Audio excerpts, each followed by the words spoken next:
Cinema பத்திரிகையாளர் ராம் இணைந்திருக்கிறார். வணக்கம் சார். வணக்கம். விஜயகாந்த் பத்தின தரவுகளை ஆரம்பத்திலிருந்து நிறைய விஷயங்கள் நீங்க கவனிச்சிருக்கீங்க, நிறைய விஷயங்களை பதிவு செஞ்சிருக்கீங்க.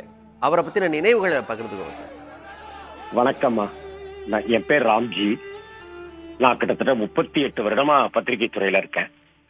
எனக்கு சின்ன வயசுல இருந்து சினிமா பழக்கம், சினிமா மேல காதல் அப்படிங்கிறது உண்டு. நான் திருச்சியில பிறந்து வளர்ந்தாலும் கூட இங்க சென்னையில எங்க உறவினர் வீட்டுக்கு வரும்போது ஏதாவது ஒரு சினிமா ஃபங்க்ஷனுக்கோ ஏதோ ஒண்ணு போகணும் அப்படின்னு ஆசைப்படுவேன்.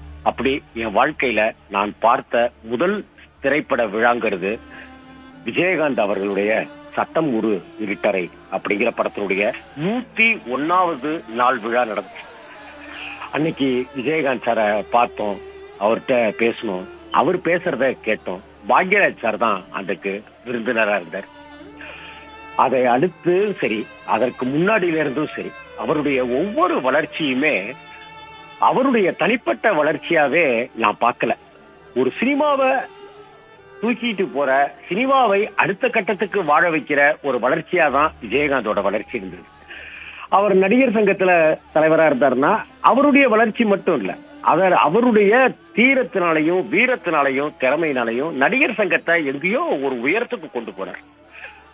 அவர் மட்டும் இல்ல, அவர் கூட இருந்த நண்பர்கள், இப்ராஹிம் ராவுத்தர் மாதிரியான பல நண்பர்கள் அவருக்கு பக்கபலமா இருந்து அவரை கை தூக்கி விட்டாங்க, அவரை அடுத்தடுத்த கட்டத்துக்கு ஒசத்தினாங்க. அதே போல தன்னை சுத்தி இருந்தவங்களை அவ்வளவு பாதுகாப்போட வச்சுக்கிட்ட ஒரு நல்ல ஒரு மனிதர். இவங்கெல்லாம் 1000ல் ஒருவர், 1,00,000ல் ஒருவர் தான் விஜயகாந்த் மாதிரியான மனிதர்களை நாம சொல்லணும். இயல்புலேயே அவர் பணக்காரர் தான், அதனால பணம் அவருக்கு ஒரு பொருட்டு இல்லை. அவர் திரையுலக வாய்ப்பை தேடி வந்ததே புல்லட் வச்சுக்கிட்டு, புல்லட்ல தான் வருவாராம். எஸ்.ஏ. சந்திரசேகரன் சார் இதை வியந்து வியந்து சொன்னப்ப நான் நெகிழ்ந்து போயிட்டேன்.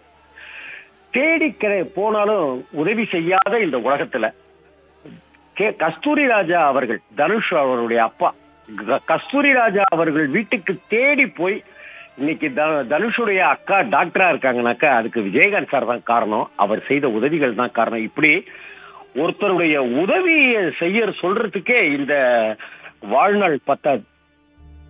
அப்பேற்பட்ட ஒரு அற்புதமான ஒரு மனிதர், கேப்டன் அப்படின்னு அழைக்கப்பட்டவர், கலைஞர் அவர்களால புரட்சி கலைஞர் அப்படின்னு ஒரு பட்டம் கொடுக்கப்பட்டவர்.